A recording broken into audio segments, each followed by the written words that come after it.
새번역 사도신경으로 신앙 고백하겠습니다. 저는 전능하신 아버지 하나님 천지의 창조주를 믿습니다. 저는 그분의 유일하신 아들 우리 주 예수 그리스도를 믿습니다.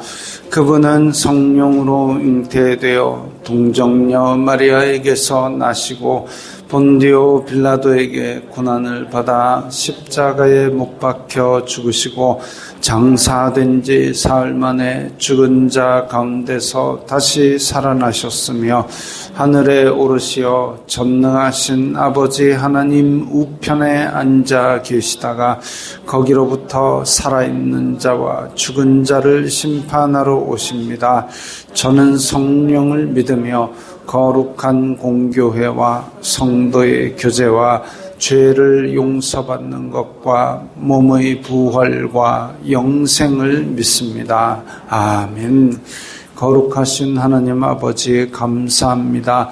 간밤에도 편히 쉬게 해주시고 새벽에 기도하는 자리에 불러주시니 감사합니다. 이 시간 저희들 마음 중심으로 주님을 경외하게 하여 주시옵소서.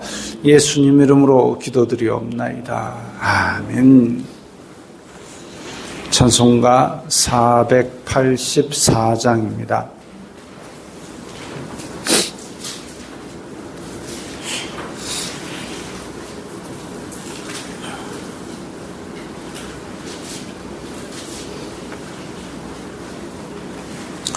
찬송가 484장입니다.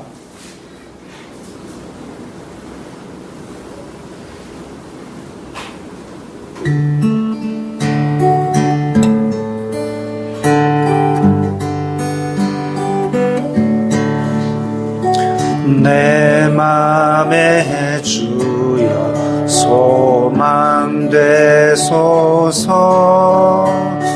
주 없이 모든 일 헛되어라.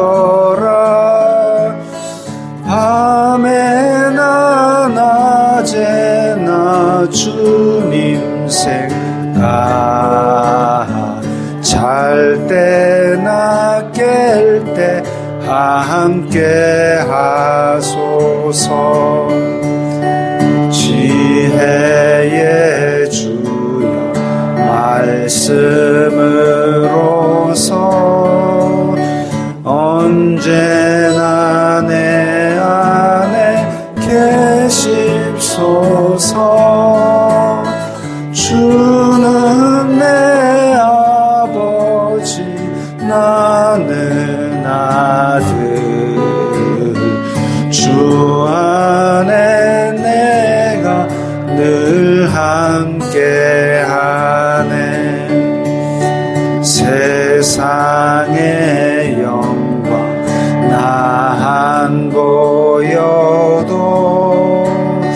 언제나 주님은 나의 기억. 주님만 내 맘에 계시오니 영원한 주님 참 귀하셔라. 영원한 주님 내 승리의 주.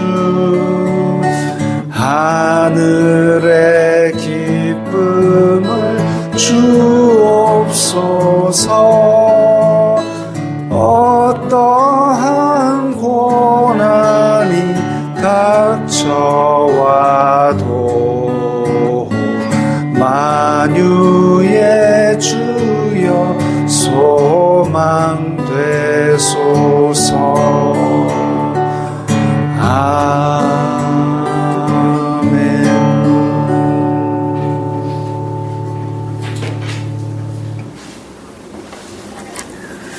오늘 말씀은 예레미야애가 5장 11절부터 22절까지의 말씀입니다.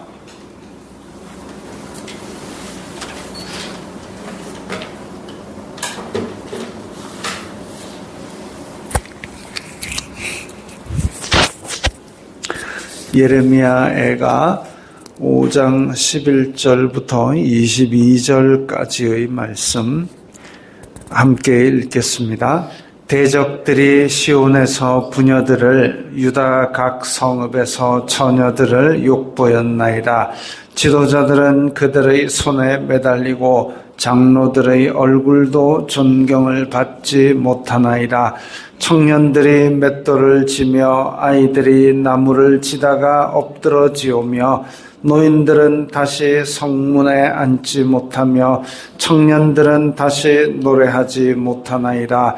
우리의 마음에는 기쁨이 그쳤고 우리의 춤은 변하여 슬픔이 되었사오며 우리의 머리에서는 면류관이 떨어졌사오니 오호라 우리의 범죄 때문이니이다. 이러므로 우리의 마음이 피곤하고 이러므로 우리의 눈들이 어두우며 시온 산이 황폐하여 여우가 그 안에서 노나이다. 여호와여, 주님은 영원히 계시오며 주님의 보호자는 대대에 이르나이다. 주님께서 어찌하여 우리를 영원히 잊으시오며 우리를 이같이 오래 버리시나이까. 여호와여, 우리를 주님께로 돌이키소서. 그리하시면 우리가 주님께로 돌아가겠사오니 우리의 날들을 다시 새롭게 하사 옛적 같게 하옵소서. 주님께서 우리를 아주 버리셨사오며 우리에게 진노하심이 참으로 크시니이다. 아멘. 먼저 공지 하나 드립니다. 오늘 송구 영신 예배가 밤 11시에 예정되어 있습니다. 그래서 내일 1월 1일 새벽 기도회는 쉬겠습니다. 내일 새벽 기도회는 쉬고, 그리고 오늘 예레미야 애가가 끝나고 이제 1월 2일부터는 마가복음을 하겠습니다. 먼저 11절부터 15절까지는 의미가 비슷한 구절들을 연결했습니다. 시온에서 부녀들을 욕보였다. 유다 각 성읍에서 처녀들을 욕보였다. 이게 같은 의미, 비슷한 의미의 구절을 연결하고, 12절도 지도자들은 그들의 손에 매달리고 장로들의 얼굴도 존경을 받지 못하나이다. 이런 식으로 비슷한 의미가 같은 구절들을 두 개씩 붙여 놓아서 더 강조하는 그런 의미를 가집니다.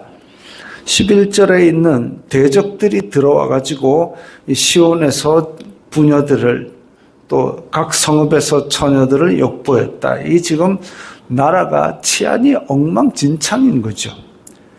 지금 군대는 패해서 다 죽다시피 하고 죽거나 도망가거나 지켜줄 자들이 없는 겁니다. 군대도 없고 경찰도 없고. 그래가지고 바벨론 군대가 들어와가지고 지금 못된 짓들을 하고 돌아다니는데 아무도 막을 자가 없다. 이런 그야말로 아무 힘이 없는 비참한 상태입니다. 12절에 지도자들은 그들의 손에 매달리고 장로들의 얼굴도 존경을 받지 못한다. 지도자들은 그러니까 나라를 다스리는 그 자리에 있는 자들은 바벨론에게 그들의 손에 매달리고 그들에게 살려달라고 비는 지경이고, 장로들은 원래는 성문 앞에 앉아가지고 백성들의 억울한 일을 다 송사해주고 이렇게 하는 사람들인데 그들도 전혀 존중을 받지 못하고 있다. 그러니까 이 나라의 기본 통치 근간 자체가 다 무너져 있는 상태입니다. 13절에 청년들이 맷돌을 지며 아이들이 나무를 지다가 엎드러지오며, 맷돌을 지는 거는 원래는 가축이 하는 일이죠. 이 맷돌이 우리나라처럼 그냥 앉아가지고 돌돌 돌리는 게 아니라 큰 돌에다가 이 작대기 해가지고 소가 이렇게 밀고 돌아가는 그겁니다. 그건 이제 옛날에, 그러니까 짐승들이 하는 일인데 그걸 사사기에 보면 삼손이 그걸 하도록 했죠. 눈을 빼가지고 아무데도 못 가게 거기다 묶어가지고 맷돌이나 돌리게 만들고. 근데 남아있는 살아남은 청년은 지금 가축이 하는 그런 맷돌질을 하게 만들었고, 나무 하는 것도 노예들, 종들이나 하는 일인데 아이들이 먹고 살려고 그거라도 하도록 만들어가지고 그렇게 아이들이 나무를 지다가 엎드러지오며 힘에 부치는 일을 하다가 애들도 그렇게 비참한 지경에 처한 겁니다. 14절에 노인들은 다시 성문에 앉지 못하며, 성문에 앉아가지고 그 지혜를 듣고 뭐 이렇게 해야 되는데 그걸 못하고, 청년들은 그 즐거움이 그쳤습니다. 사실 이 노인들이 성문에 앉는다. 고대 사회에서는 이 노인들의 지혜를 굉장히 중요하게 여기고 있었죠. 몇십 년간의 어떤 그 경험과 이런 데서 나오는 지혜. 이것이 고대 사회에서는 뭐 책이 많은 것도 아니고 TV나 인터넷이 많은 것도 아니고 학교가 제대로 있는 것도 아니고 그야말로 노인들의 지혜와 경험이 그렇게 전수되어야 되기 때문에 성문에 앉아서 교훈을 하였습니다. 근데 이런 일들이 지금도 어느 정도는 있어야 되는데 그 대한민국 사회에서 보면 어느 순간 뭔가 이렇게 좀 조언을 한다 그러면은 꼰대짓 하자면서 꼰대라고 해가지고 외면을 해버립니다. 듣기 싫다 이거죠. 아무리 자기네들이 잘났다 그래도 꼰대라는 말을 쓰는 순간 다른 모든 지혜를 거부하고 있는 겁니다. 그리고 또 심한 얘기로 틀딱이라는 얘기도 있습니다. 틀리 딱딱거린다 이거죠. 그건 아예 이제 기성세대를 비하해가지고 세대를 분리하는 겁니다. 세대를 분리하는 것. 그러면 이제 그렇게 기존에 있던 노인들의 지혜와 경험을 무시하게 되면 그러면 이제 노인들 입장에서도 도와주고 싶은데 이 자꾸 거부하고 오히려 비하하는 표현을 쓰고 이렇게 하면 너희도 내 나이 돼봐라, 너희도 이래 당해봐라 하고 등을 돌려버립니다. 세대 간의 단절이 있게 되는 거죠. 그런 말, 꼰대나 틀딱이란 말을 쓰는 사람들은 아주 지금 정신 상태가 지금 폐허가 된 유다 땅에 있는 사람들 그 비참한 지경보다 더 못한 마음 상태, 정신 상태입니다. 사회 질서가 파괴되고 수치스러운 상황에 있는 이런 모양새입니다. 15절에 우리의 마음에는 기쁨이 그쳤고 우리의 춤은 변하여 슬픔이 되었으며, 이것도 같은 구절을 연결해가지고 이런 지금 11절부터 15절까지는 아주 비참한 유다의 상황, 치안도 없고 나라의 근간도 없고 노인의 지혜도 사라지고 그야말로 다 먹고 사는데도 제대로 충족을 못하고 있는 그런 비참한 상황입니다. 16절에 우리의 머리에서는 면류관이 떨어져 싸우니, 면류관은 명예와 지위를 상징합니다. 좁게 말하면은 다윗의 왕조가 떨어진 것이고, 넓게 말하면은 명예가 사라진 겁니다. 우리의 영예와 명예가 지금 떨어져서 없어졌다, 사라졌다. 왜? 오호라 우리의 범죄 때문이다. 지금 하나님의 심판, 하나님의 심판으로 말미암아 유다 왕국이 완전히 멸망했고 이제 더 억울할 것도 없고 우리의 죄 때문입니다. 우리가 지금 조상으로부터 죄를 지어가지고 결국은 이 죄 때문에 하나님의 심판을 받아서 이 우리의 명예가 사라졌습니다. 이걸 고백하고 있습니다. 죄는 명예를 빼앗아갑니다. 우리 개인들도 우리가 왕국에 사는 건 아니지만 우리가 만약에 마음속으로라도 은밀하게라도 죄를 지으면 그 죄는 우리의 마음에서 명예를 빼앗아갑니다. 내가 존귀한 사람이다라는 그 마음 자체가 무너져 버리는 겁니다. 내가 죄를 짓는 순간 지금 우리 사회에서도 연예인이 잘 나가다가 옛날에 지은 죄 때문에 지금 그대로 연예계를 퇴출당하는 그런 일들도 보고, 정치인도 지었던 죄가 드러나가지고 자기의 있던 관직에서 멀어지는 것을 봅니다. 다 그런 것이죠. 범죄 때문에 면류관이 떨어지는 겁니다.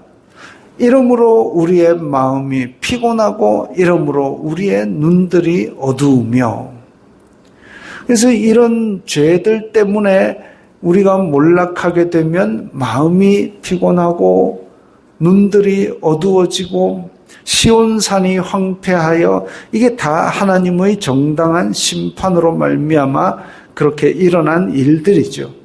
시온산이 황폐하여 여우가 그 안에서 노나이다. 원래는 시온산은 하나님의 기쁨이 넘치는 동산, 성전이 있는 산을 의미하는데, 이게 지금 황폐해가지고 들짐승이 뛰논다. 이건 거의 사람이 거주하는 흔적조차 없어졌다는 얘기입니다. 이 정도까지 이렇게 비참한 지경이 되었는데 19절에서는 찬양을 합니다. 주님은 영원히 계시오며 주님의 보좌는 대대에 이르나이다. 아주 비참한 지경에서도 찬양을 하는 것이 바로 믿음이죠. 욥이 그랬지 않습니까? 욥이 아주 비참한 상황, 가족도 잃고 재물도 잃고 몸도 가려워 끌고 앉았는데 그 부인이 당신이 하나님이나 욕하다 죽어라. 이 욕하다라는 말이 또 반대로 하면 찬양이라는 의미로도 쓰이는 단어입니다. 바라크나 하다 죽어라. 이제 하나님을 찬양이나 하다 죽어라 하고 저주를 퍼붓고 떠나가 버립니다.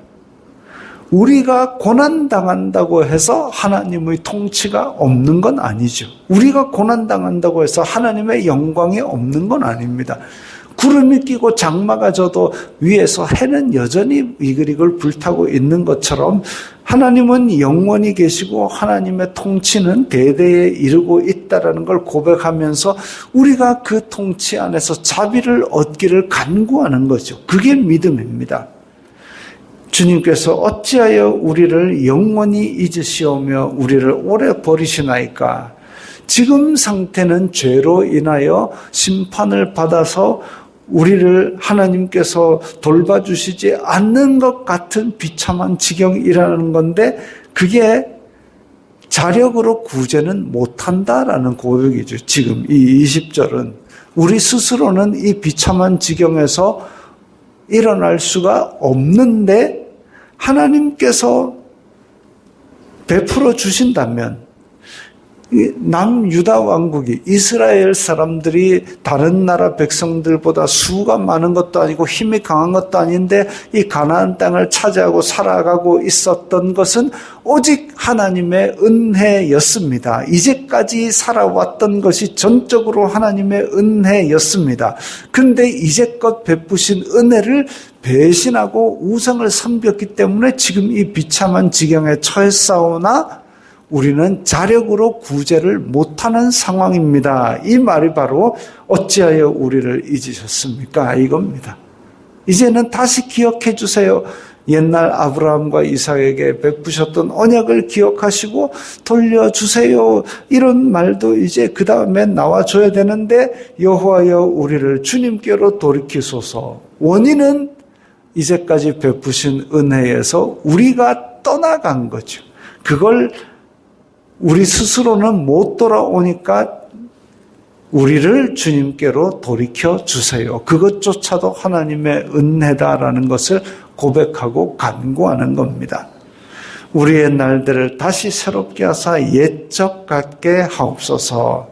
옛적, 짧게는 하나님을 잘 섬기고 다윗의 왕국이 있던, 더 옛적은 에덴에서 하나님과 동행하며 즐거움이 넘치던 그날 같게 하옵소서.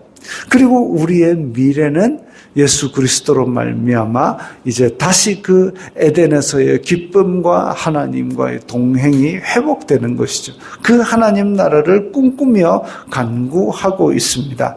그런데 마지막 절은 주님께서 우리를 아주 버리셨사오며 우리에게 진노하심이 참으로 크시니이다. 근데 지금 이렇게 소망을 갖고 믿음으로 기도는 하고 있지만 지금 상황이 너무 비참해서 한마디 더 지금 탄식하고 있는 것이 이 마지막 구절입니다. 어찌 보면 하나님 다윗의 시편 보면 맨날 왕이 날 죽이려고 쫓아옵니다. 살려주세요, 살려주세요. 나의 소망은 죽게 있나이다. 감사합니다. 아멘. 이렇게 끝났는데 지금 예레미야는 그렇게 끝나놓고 마지막에 아이고 나 힘들어 죽겠습니다. 그 말을 한마디 덧붙이고 있습니다. 너무나도 큰 탄식과 절망과 슬픔을 가지고 있음을 주님께 토로하는 것이죠. 우리의 소망이 과연 어디에 있느냐? 이 땅에 있느냐? 이 땅에서는 우리는 슬플 수도 있고 절망할 수도 있고 때로는 비참할 수도 있습니다. 그러나 우리의 소망을 하늘에 두고 예수께서 다시 오심에 두고 또 하나님 나라가 내 주변에서부터 이루어져서 에덴에서의 그 기쁨이 회복되는 것으로 그 소망을 둔다면 우리의 이 땅은 절망만으로 끝나지는 않을 겁니다. 때로는 힘든 일이 있겠죠. 때로는 어려운 일이 있겠죠. 그러나 그것만으로 끝나는 인생이 아니기 때문에 우리는 영원한 하나님 나라를 꿈꾸며 하나님의 영원한 통치에 자비에 소망을 두어야 되겠습니다. 기도하겠습니다. 하늘에 계신 우리 아버지의 이름을 거룩하게 하시며 아버지의 나라가 오게 하시며 아버지의 뜻이 하늘에서와 같이 땅에서도 이루어지게 하소서. 오늘 우리에게 일용할 양식을 주시고 우리가 우리에게 잘못한 사람을 용서하여 준 것 같이 우리 죄를 용서하여 주시고 우리를 시험에 빠지지 않게 하시고 악에서 구하소서. 나라와 권능과 영광이 영원히 아버지의 것입니다. 아멘.